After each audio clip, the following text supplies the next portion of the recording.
Hola y bienvenidos de vuelta a la clase de Ingeniería de Software 1. Llegamos a la clase número 9. En la carrera de Análisis de Sistemas tratamos sobre muchos conceptos sobre ingeniería de software durante el transcurso de la carrera hasta el punto donde ustedes se encuentran en este momento. En el ejercicio de la profesión, lo que van a escuchar como máximo por parte de las empresas, por parte de las personas que contratan el servicio de ustedes, es lo siguiente. Un ejemplo.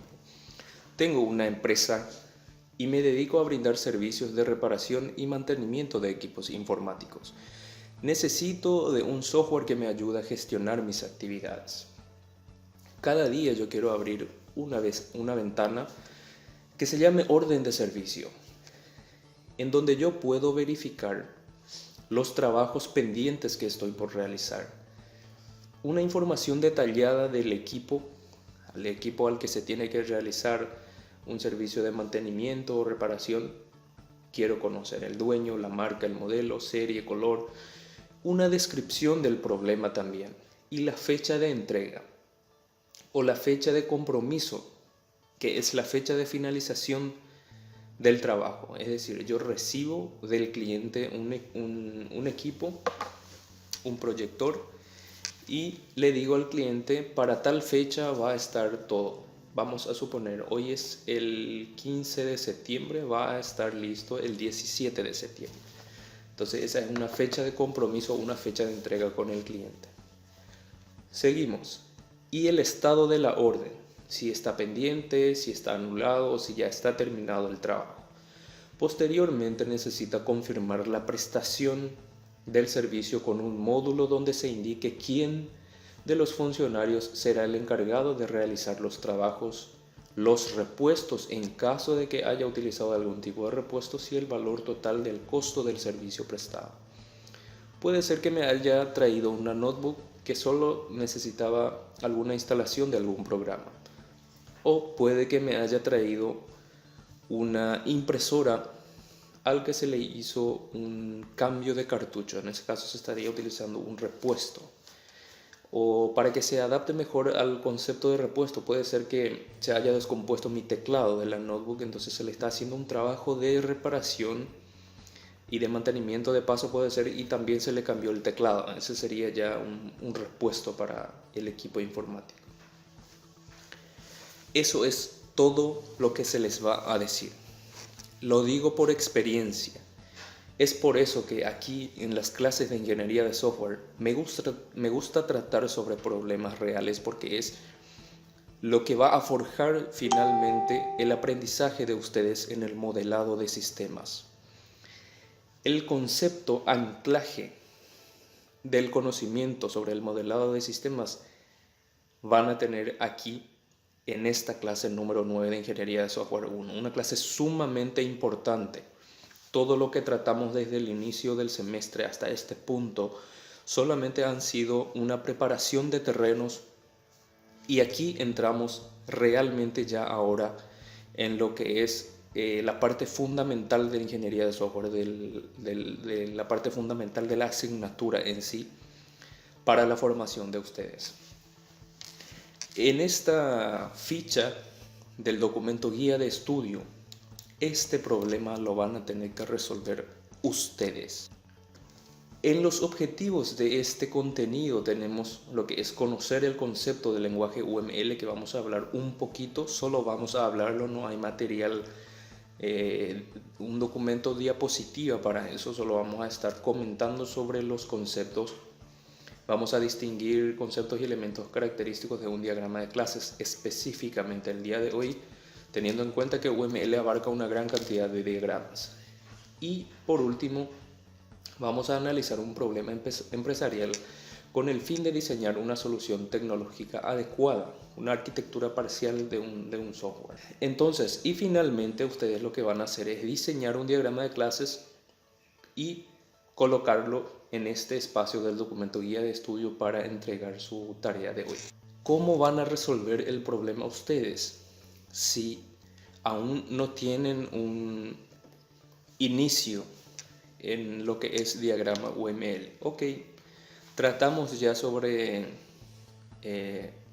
la utilización de una herramienta de diseño que es el UML, el ASTA, quiero decir, el ASTA Community para diseñar diagramas UML, diagramas de actividad, diagramas de clases, casos de uso y otros tipos de diagramas. Y esa es la herramienta que vamos a utilizar para esta clase. Si ustedes están utilizando otro programa, no hay ningún problema.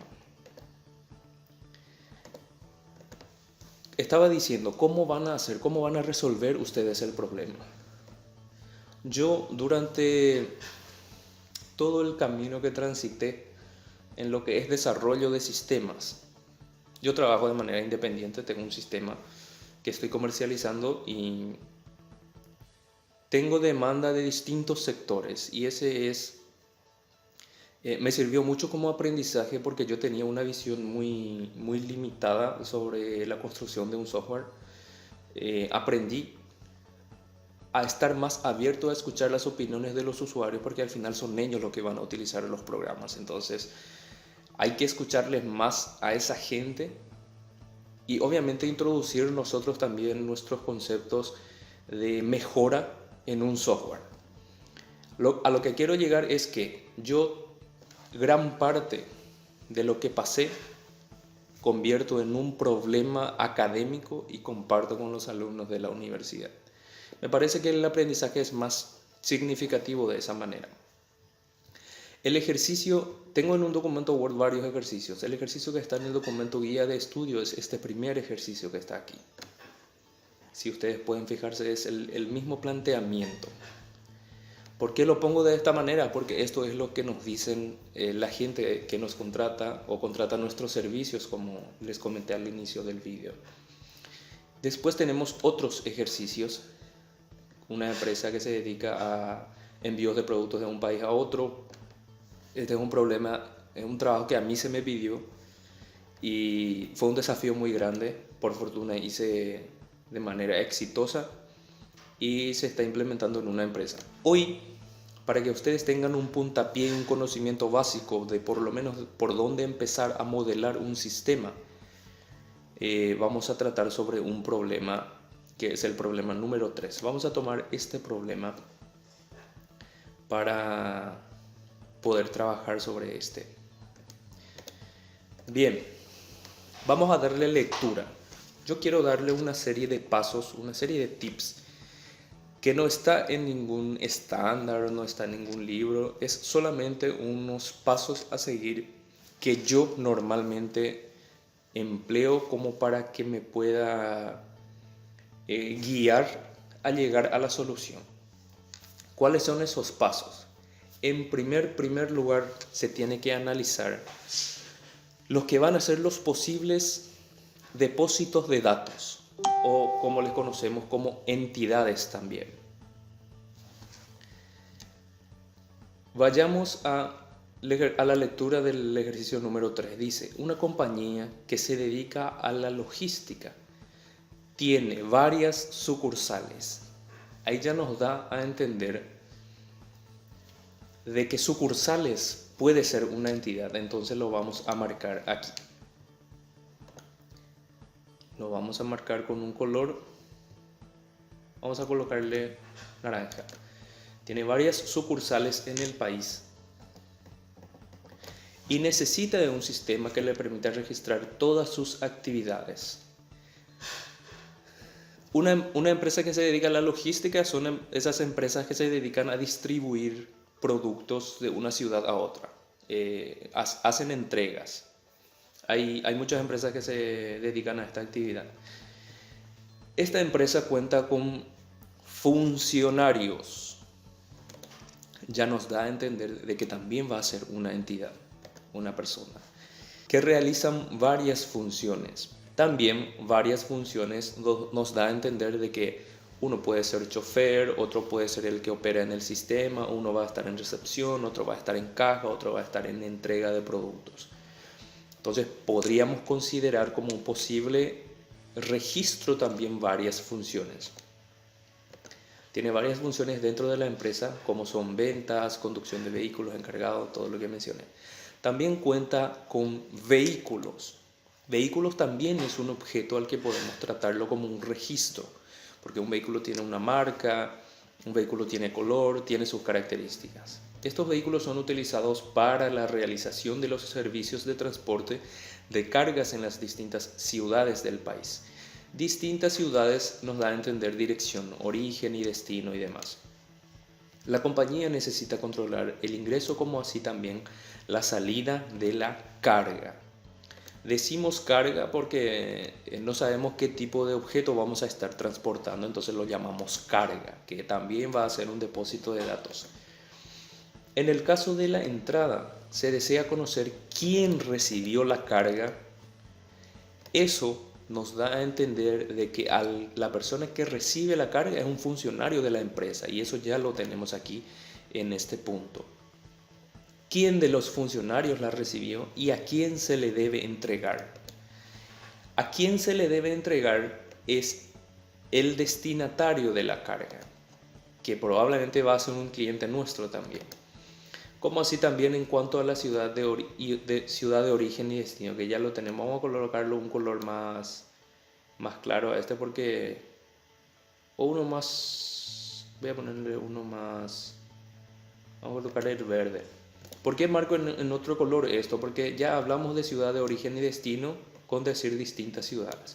Fíjense que este es un primer paso, analizar bien el problema y tratar de identificar los posibles depósitos de datos, como dice, los que van a ser clases, porque son los objetos sobre los cuales vamos a tratar las informaciones y sus atributos. Nos vamos al Astas Community. ¿Cuál es el primer procedimiento para empezar? Nos tenemos que ir aquí en el botón nuevo, crear nuevo archivo. Nos vamos aquí, puede ser aquí encima sobre el Not Title, clic derecho. Nos vamos a la opción Create Diagram y el tipo de diagrama que vamos a crear, que para este caso es un diagrama de clases. Entonces, add class diagram. Teniendo ya este espacio, ustedes ya saben cómo es para proceder a crear, porque en el video anterior lo expliqué cómo se hace para crear clases. Si es que no lo vieron, pueden ir allá para ver más informaciones detalladas. Lo que voy a proceder a hacer es todo esto que marqué, pasarlo a diagrama, ¿ok? Tengo en total hasta el momento 1, 2, 3, 4, 5, 6 tengo en total. Voy a saltear el video para ganar tiempo. Bien, como verán aquí ya hay varias clases. Lo que hice fue todo lo que marqué en este punto fui trasladando a lo que es una clase. Fíjense que aquí está sucursales, ciudades, vehículo, carga. Está aquí funcionario y funciones, a lo que nos referíamos cuando aquí mencionó varias funciones. Y mencionó que podrían haber ventas, conducción de vehículos, que va a ser el chofer, esas son funciones. ¿Ok? Entonces, teniendo esta base, me gustaría explicar algunas cosas. Cuando cumplimos con el primer paso de identificar las posibles clases, lo que tenemos que ver en el segundo paso es ver si hay similitudes de características entre una clase y otra, entre un objeto y otro. ¿A qué me refiero? Sucursales con ciudades no tienen nada en común en lo absoluto, vehículo con carga tampoco, funciones con funcionarios tampoco, pero vemos que clientes y funcionarios sabemos que son una cosa, son una persona. De ahí es en donde viene el concepto de herencia, de crear una clase intermediaria que pueda proveer sus atributos y métodos a sus clases, se les dice clases hijas. Entonces, ¿por qué se hace esto? Para evitar repetitividad en ciertas funciones y características de una clase. Si yo iba a rellenar con atributos funcionarios, nombre, documento, apellido, dirección, nacimiento, ok, ya tengo registro de funcionarios. Lo mismo tendría que hacer para clientes. Voy a tener que guardar su nombre, su apellido, cédula, dirección, etc. Y estoy duplicando datos. Es por eso que se empezó a utilizar el concepto de herencia, se puso en práctica. Tenemos una sola clase que va a ser la clase que va a albergar todos los atributos, toda la información que yo quiero almacenar sobre las dos o más clases que estoy queriendo tratar. Entonces eso fue lo que hice, agregué una clase que se va a llamar personas y va a tener un ID, documento, nombre, apellido, dirección, nacimiento, y puede haber, ustedes podrían agregarle más. Puede ser que es algo muy importante, que es el teléfono. ¿Ok? El teléfono, ok. Ese es el segundo paso.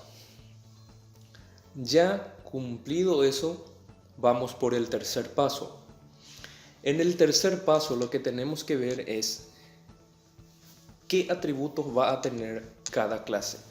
En algunos aspectos el ejercicio va a mencionar. Acuérdense de que este es un relato de un gerente o del propio dueño de la empresa.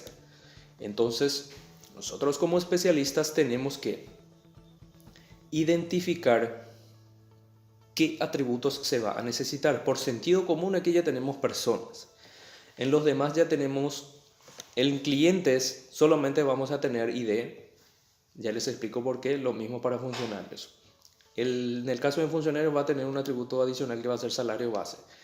Hay una pequeña diferencia ya entre clientes y funcionarios, por eso también dividimos en dos clases, porque un cliente no tiene un salario, pero queremos almacenar cuánto cobra nuestro funcionario, entonces hicimos de esta manera.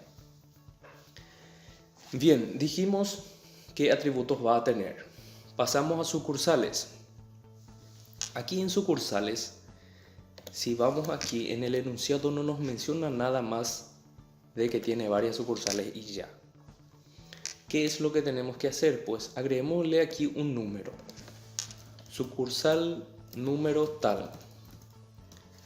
Y vamos a ponerle como tipo de dato string. Porque puede ser que le quiera poner S01 a la sucursal 1, S02 a la sucursal número 2 y así, ¿verdad? Entonces pongámosle el número, o puede ser código también. Eso es lo que menos importa. Vamos a dejarle en código. Un código de la sucursal. El ID es un tipo de dato numérico incremental y ese va a ser la clave primaria, el primary key de nuestra tabla cuando sea base de datos. Todas las clases en absoluto tienen que tener ID, nunca olviden eso.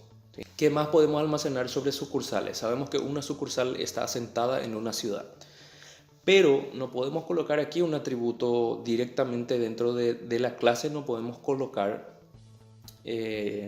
ciudad. ¿Por qué? Porque en el ejercicio mencionó algo sobre ciudad origen y ciudad destino, desde dónde sale la carga y dónde va a ir. Entonces lo que dijimos fue de que íbamos a tener una clase ciudades, en donde va a estar Curuguatú, Salto del Guairá, va a estar Catuete y otras ciudades, ¿verdad? Entonces, con la asociación de una clase con otra ya tenemos resuelto ese hueco de información. Ciudades vamos a relacionar con sucursales, pero no vamos a llegar todavía en el tema de la asociación. Quiero aclarar nomás por qué no estoy colocando aquí información sobre la dirección de la sucursal. Una ciudad tiene un nombre y lo más importante es que tiene que ser string, ¿verdad? Un nombre no puede ser en numérico. Eso es otro de los aspectos que tienen que tener. Qué bueno que me equivoqué porque me hizo recordar. En el examen es muy importante que tengan en cuenta el tipo de dato que van a utilizar. Porque si ustedes me colocan fecha y INT, eso es un punto en contra de ustedes. Estoy hablando del examen de la segunda parcial recién. Es muy importante que controlen el tipo de dato. Ok, pasamos a vehículo. Un vehículo tiene ID, tiene marca, tiene chapa, tiene color, que también va a ser string, tiene chasis y otra información que ustedes pueden agregar. Cuando el ejercicio no menciona los atributos o la información que quiere almacenar sobre una entidad, ustedes son libres de agregar cuánta información quieran. Pasamos a carga. La carga es el paquete, el sobre o la caja que tiene que transportar la empresa. No sabemos todavía qué es, Pero sí se sabe que las empresas de logística cobran por las características de la carga. Entonces vamos a tener aquí un ID, vamos a tener una descripción que probablemente va a decir sobre, caja o alguna cosa. Y va a tener un costo. Sabemos que si es un sobre, ellos cobran un precio específico, y si es una caja, otro precio específico, ¿verdad? Entonces ahí ellos van a cargar el costo de las características de cada carga. Pasemos ahora a funcionarios. Funcionarios ya explicamos todo lo que era con personas y nada más. Pasamos a funciones. ID, INT, la descripción sobre las funciones iba a ser chofer, recepción y lo que mencionó el ejercicio. El eje de gestión de informaciones del software es la transacción. Ese es el que le da movimientos y que genera día a día información. A esa transacción central de la empresa en particular que menciona el ejercicio es una empresa de envíos. Una persona puede traer varias cajas o varios sobres, cosas que quiere enviar.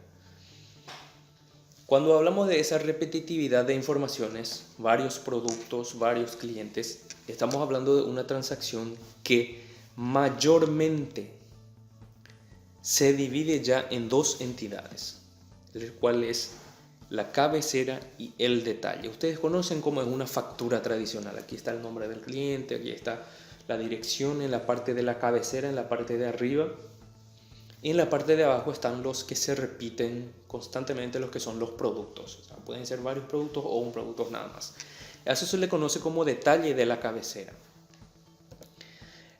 Cabecera es aquella clase que no se va a repetir, es decir, va a almacenar una sola información cada vez. Es decir, un registro nada más va a crear. Y en el detalle es lo que va a repetir. ¿Con qué información cargamos una transacción? Algo que tampoco tienen que olvidar, aparte de que tiene que tener ID los dos, la transacción de cabecera nunca, pero nunca puede estar sin fecha.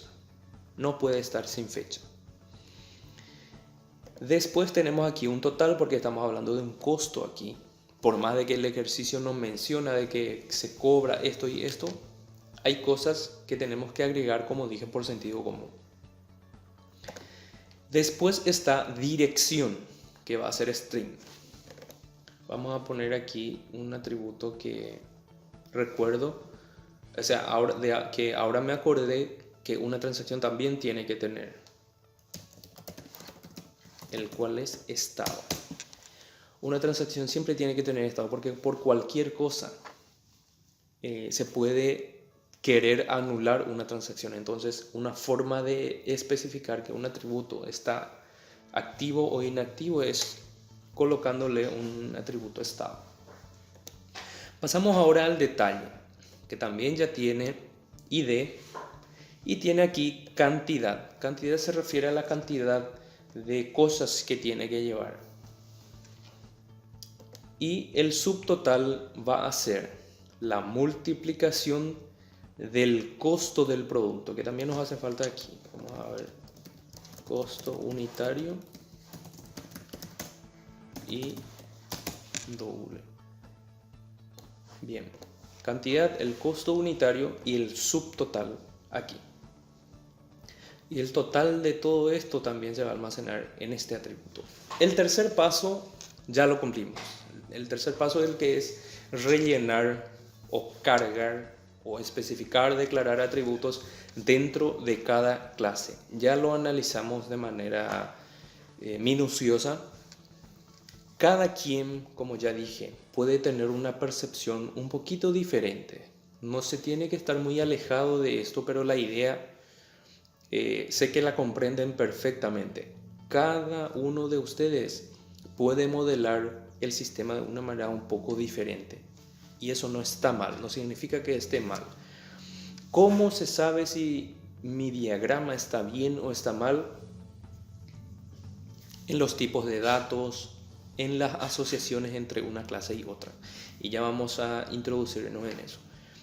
Pasemos ahora a las asociaciones. ¿Y qué tipo de asociación va a tener una clase con otra? Persona sabemos que tiene o que va a tener una asociación con clientes. Clientes necesita el documento, nombre, apellido y dirección, todos los atributos y métodos. Quiere o necesita heredar de la clase de personas. ¿Cómo hacemos eso? Tenemos que irnos aquí en esta opción donde dice generalización, que es la flecha que especifica el concepto de herencia.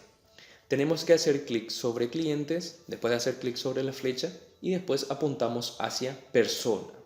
Eso quiere decir que cliente heredará de personas. Lo mismo vamos a hacer con funcionario. Con eso el tema de asociación ya está. Después habría que ver si no tenemos herencia entre alguna u otra clase. En el paso número 1 o 2 más o menos, decía yo de que teníamos que buscar una similitud entre una clase y otra, ¿verdad? Entonces, como sabemos que es aquí solamente tenemos herencia, pues finaliza ahí. Si tuviéramos en otro lugar, pues también lo asociamos como concepto de herencia. Ahora, ¿cuál es la asociación que tiene que haber entre las demás clases? Vayamos hasta funcionarios y funciones. Entre funcionario y funciones, en código se tiene que declarar private ID INT dentro de la clase de funcionarios, abajo private doble salario base y después se tiene que colocar private funciones. ¿Cómo se hace eso en diagrama? Me tengo que ir aquí en esta opción, en este triángulo que apunta hacia abajo, asociación, y después me tengo que ir en la flecha que tiene un extremo, por un lado tiene una flecha y por el otro extremo tiene un rombo pintado en negro. Entonces nos dice ahí que es una composición eso. ¿Cuál es el concepto de composición? Es cuando una clase está dentro de otra, pero con la característica de que es un atributo. Como ya expliqué, se va a poner private funciones. Eso es cuando una clase está dentro de otra, no como el concepto de herencia que se mezclan, por decirlo de alguna manera.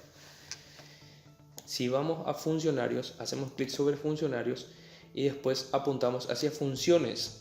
Ya hicimos composición. Ahora tenemos que especificar con qué nombre se tiene que declarar eso. Y habíamos dicho que tiene que ser funciones. Tengo que me tengo que posicionar encima de la asociación, de la flecha esta, de la línea, y me va a aparecer en los dos extremos dos opciones. Una que es una M y otro que es una línea con un punto cuadrado, con una figura cuadrada. Se ve muy pequeño, no sé si se va a llegar a visualizar en el video, pero en la opción que aparece hacia la derecha es para este caso. Hago clic ahí y automáticamente ya me agrega ahí un texto que dice funciones, una pequeña etiqueta, un texto con un guión. En los inicios de ustedes, en lo que es programación, dieron conceptos sobre UML porque a partir de este tipo de diagrama ustedes programaban. Entonces ustedes saben lo que significa ese guión. Es un modificador de acceso. Si era un signo más, iba a ser un modificador de acceso público, y si, como en este caso es un guión, va a ser private, y si es la almohadilla o el numeral como lo conocen algunos, va a ser protected. Pero para este caso vamos a dejar que todos sean privados como lo acostumbramos a hacer, porque es el concepto de encapsulación también. Con eso ya está las composiciones. Voy a hacer, para no alargar el vídeo, voy a hacer lo propio con las demás clases y después voy a explicar la parte teórica. Como verán, ya terminé con la asociación entre una clase y otra, y ahora voy a explicar el porqué de estas asociaciones, por qué se dan y cómo se dan. Lo que hice antes de saltear el vídeo fue asociar funcionarios con funciones, porque el ejercicio nos decía de que los funcionarios podían realizar varias funciones y es por eso esta asociación. Ahora, pasemos a sucursales. Habíamos dicho que las sucursales estaban asentadas en una ciudad. Es por eso que hemos decidido asociar ciudades con sucursales. ¿Cómo se tiene que hacer en código? Ustedes tienen que entender de que el concepto de composición en el lenguaje UML en diagrama se hace con esta flecha y que el dominante es este rombo. Hacia donde apunta el rombo se tiene que hacer la declaración del atributo como tal. Es decir, yo voy a hacer private ciudades, ciudades. Eso es lo que me indica esta etiqueta. Después vamos a pasar a la transacción principal, porque fíjense que la mayoría de las asociaciones apuntan hacia este por una cuestión de lógica, porque como había dicho, la transacción es la que genera información a diario con las actividades que se realizan dentro de la empresa. Nos había dicho de que la empresa hace envíos de una ciudad a otra, de una sucursal a otra. Entonces, una persona, sabemos que cuando llega con su producto y dice quiero enviarle a alguien este producto, entonces tenemos que almacenar quién es la persona que envía para poder darle un comprobante también y a quién se le tiene que entregar, es decir, el destinatario. De ahí vienen estas dos asociaciones. Cliente se va a tener que declarar 2 veces en esta transacción. Vamos a poner en código private clientes destinatario y abajo private clientes remitente. Eso es lo que indica esta etiqueta, esa es la función de esta etiqueta. Entonces, lo mismo pasa con sucursales, es decir, sucursal de origen y sucursal de destino, desde qué sucursal hasta qué sucursal se va a trasladar.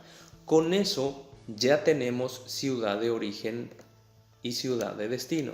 Déjenme mostrarles qué es lo que pedía aquí, la ciudad de origen y la ciudad de destino. Fíjense que con especificar de qué sucursal a qué sucursal yo ya sé a qué ciudad pertenece, porque ciudad también está asociado con sucursales. Cuando yo consulto información sobre sucursal, el sistema me va a traer ya también la información de qué ciudad es. Por eso es que se va a hacer de esa manera. He visto casos en exámenes, porque yo solía sacar en exámenes este ejercicio, que algunos me ponían ciudad, me relacionaba con envíos cabecera 2 veces, le ponía ciudad de origen, ciudad destino. No está mal y a eso quería llegar también. Como les dije, el hecho de que yo haga de esta manera no significa que esta es la manera definitiva de resolver un problema. La empresa quería un sistema de gestión que le ayude a gestionar toda la información que menciono, y como un ejemplo yo les propuse ¿verdad?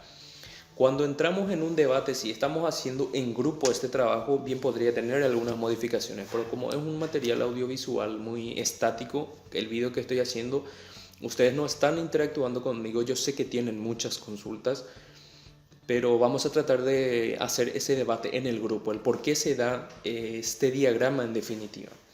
Y vamos a ver en qué puede cambiar también, eso en el grupo.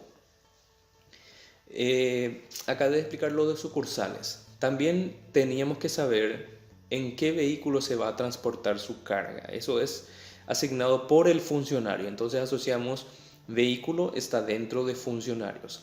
Acuérdense, hacia donde apunta el rombo se tiene que agregar la información. Después pasamos a funcionarios. También vamos a especificar qué funcionario fue el que procesó esa información, el que guardó esa transacción. Entonces, funcionarios va a estar dentro de envío cabecera. Y Después pasemos a carga. Carga va a estar dentro de envío detalle y lo especificamos con el nombre de este atributo, esta actividad de composición. Ahora, una cuestión fundamental entre la asociación de la transacción cabecera con el detalle. Tienen que tener en cuenta de que no siempre se va a dar como ustedes piensan.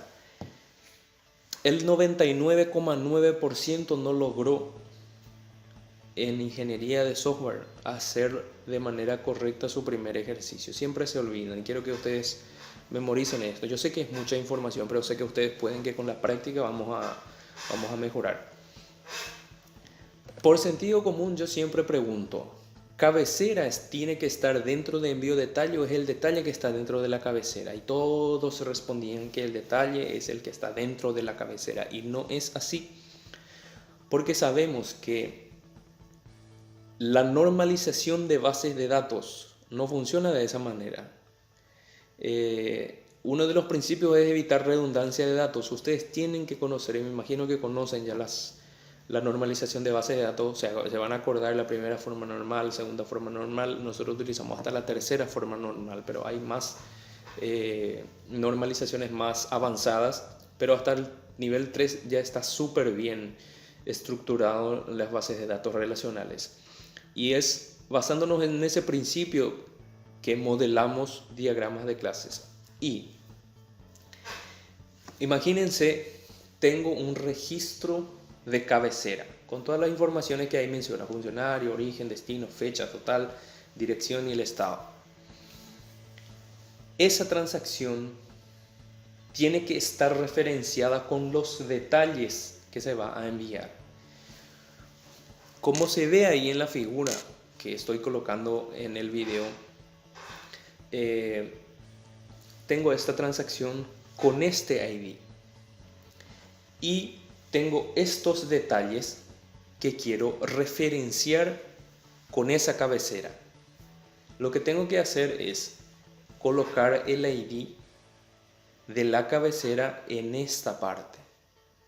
Y fíjense quién está dentro de quién. Es cabecera la que está dentro del detalle. Es por eso que para esta ocasión, para esta situación, se hace de manera al revés. La cabecera es la que tiene que estar dentro del detalle, y es por esto que el rombo apunta hacia el detalle. La mayoría de los casos, el 90% diría yo de las transacciones, así se tienen que hacer. ¿Ok? Entonces, ya especificamos con qué etiqueta se les va a identificar. Ahora, por último y para terminar, el último paso es determinar la cardinalidad de las clases entre un lado y otro. Para que puedan entender mejor y para que puedan hacer bien sus ejercicios, tienen que tener en cuenta, en todos los lados donde tengan composición, tienen que hacer lo siguiente: hacia donde apunta la flecha siempre tiene que ser 1, y hacia el extremo del rombo tiene que ser los que son 1 o 1 a muchos y esos conceptos. Vamos a mostrar un caso y después voy a saltear el video para que no se haga muy largo mientras voy agregando toda esa información. Tengo esta posibilidad, voy a colocar el cursor aquí en este extremo, y aquí en donde me muestra la letra M, esto es una M, no sé si se va a llegar a ver, voy a hacer clic aquí y me va a mostrar las posibilidades que puedo seleccionar aquí. Como dije, hacia este lado siempre va a ser 1. Ya explico por qué. Después voy hacia el otro extremo, presiono sobre la M y después le voy a dar lo que corresponde, que va a ser 1 a muchos. ¿Por qué? Y esa es la cuestión fundamental. Yo puedo tener varias sucursales, y esas sucursales pueden estar asociadas solo con una ciudad, no puede relacionarse con varias ciudades. O sea, una sucursal no puede estar al mismo tiempo en Salto del Guaira y al mismo tiempo en Curuguato. O sea, son dos sucursales en dos ciudades diferentes. De ahí viene que hacia la ciudad siempre tiene que ser aquí uno y aquí uno a muchos. Y lo mismo que en una ciudad puede haber también varias sucursales. Al revés sí se puede dar. O sea, en una ciudad puede haber dos sucursales. No una sucursal en dos ciudades. ¿Se entiende la idea? Entonces, voy a hacer el mismo procedimiento con los demás. Ya acabé de colocarle la cardinalidad entre un extremo y otro en las asociaciones entre una clase y otra. Esta cardinalidad solamente se da en el caso de la composición. También podría ser en el caso de asociación, pero para este caso nosotros no vamos a utilizar. Para el caso de herencia no se especifica ningún tipo de cardinalidad, eso se queda así porque sabemos que una herencia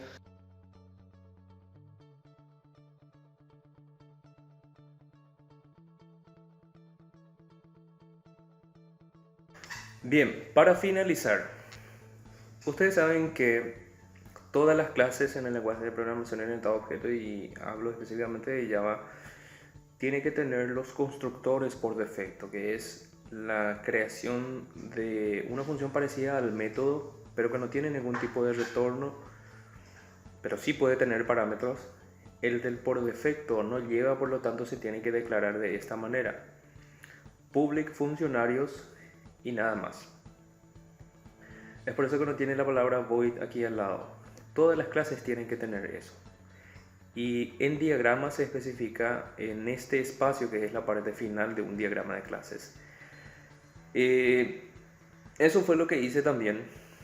Después de toda la cardinalidad, las asociaciones, se tiene que crear el constructor aquí y también los métodos getter y setter.